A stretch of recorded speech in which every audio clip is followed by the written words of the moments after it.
6 यार और एक अधूरा सपना।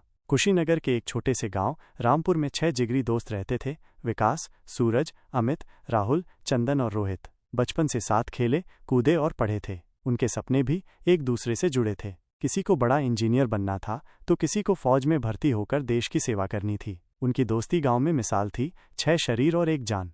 गांव में एक शादी थी और ये 6 दोस्त बारात में जाने के लिए बहुत उत्साहित थे। नए कपड़े पहने, खूब हंसी मजाक करते हुए वे खुशी खुशी रवाना हुए। किसी ने सोचा भी नहीं था कि ये उनकी साथ में आखिरी यात्रा होगी। लौटते समय रास्ते में उनकी गाड़ी एक भयानक हादसे का शिकार हो गई। पल भर में खुशियों से भरी बारात मातम में बदल गई। विकास, सूरज, अमित, राहुल, चंदन और रोहित 6 दोस्तों ने घटनास्थल पर ही दम तोड़ दिया।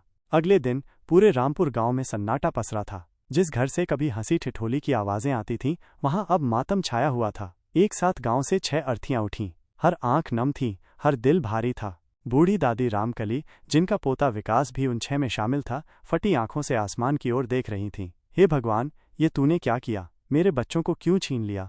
उनकी चीखें पूरे गांव में गूंज रही थीं। अमित के पिता, जो कभी अपनी मजबूत आवाज के लिए जाने जाते थे, पत्थर की तरह शांत खड़े थे। उनकी आंखों के आंसू सूख चुके थे, लेकिन दर्द की गहराई उनके चेहरे पर साफ झलक रही थी। राहुल की माँ बार बार बेहोश हो जा रही थीं। उन्हें विश्वास नहीं हो रहा था कि उनका हंसमुख बेटा अब कभी माँ कहकर नहीं पुकारेगा।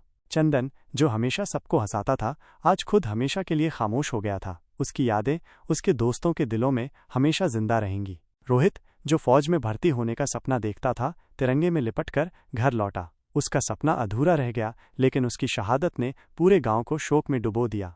रामपुर गांव में अब वो रौनक कभी नहीं लौट पाई जो उन 6 दोस्तों के होने से थी। उनकी दोस्ती की कहानियां, उनके सपने और उनकी अचानक मौत, सब कुछ गांव के लोगों के दिलों में हमेशा के लिए दर्ज हो गया। ये कहानी हमें सिखाती है कि जीवन कितना अनिश्चित है और हमें हर पल को जेन एक्साई करना चाहिए। दोस्ती एक अनमोल रिश्ता है जिसे हमेशा संजो कर रखना चाहिए। ये एक दुखद कल्पना है, लेकिन कुशीनगर की वास्तविक घटना की गंभीरता को दर्शाती है।